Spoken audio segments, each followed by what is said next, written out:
Leave your best comments below for a chance to be featured. Teachers of Reddit, what's the worst thing that happened on a school trip? The kids were going to a conference for a leadership/service oriented club. They got brought home early because a chaperone found an orgy in one of the rooms that had been pre-planned in a group chat that almost all of the kids on the trip were in. That was a shitstorm. My boyfriend was a teacher and his students went on the annual DC trip.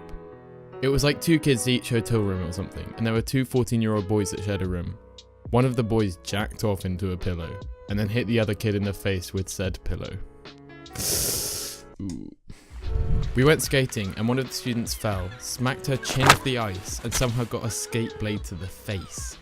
She needed a bunch of stitches and was able to stick her tongue through the hole in her face.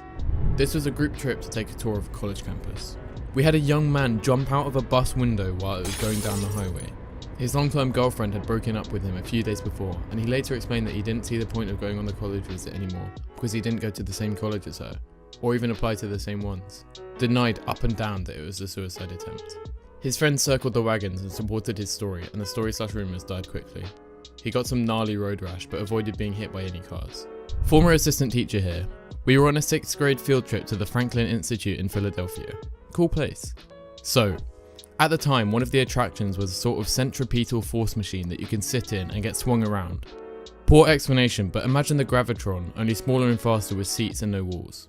Well, one dumbass kid thought it would be funny to show off and see what happens when you undo your seatbelt while riding. Naturally, he got flung out of the machine at roughly half the speed of sound and broke his fall with nothing but his face. Glasses busted, massive concussion, totally wrecked. There was a whole investigation and the teacher in charge of the kids group had to actually defend himself from accusations that he could have somehow stopped the level of stupidity. Sadly, I didn't witness it, but did hear the impact on one room over.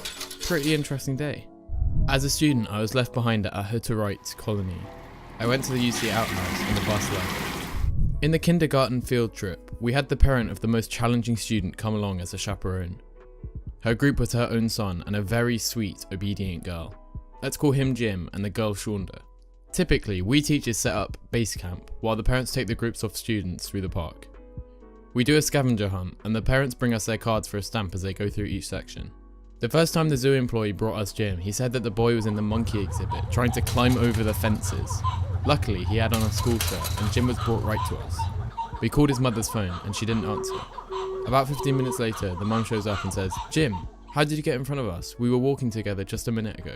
We teachers explained that in fact, Jim had been with us for a bit and the zoo ranger had brought him over. No real response from the mum. We asked her to turn on her phone. They went off again. The second time they brought us Jim, he had gotten into the fountain. It had taken several employees to chase him down as he ran and giggled. Same drill, we called mum. No answer. Jim was sopping wet with gross fountain water. He did not seem too concerned. The mum did not show up for 45 minutes. Again she said, "Jim, how did you get in front of us? We were walking together just a minute ago."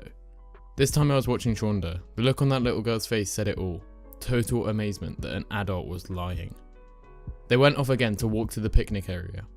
Yes, the third time the zoo brought back little Jim, it was with a police officer. Apparently, the zoo was watching the cameras and the minute the mum was out of sight, she let go of Jim and basically ditched him.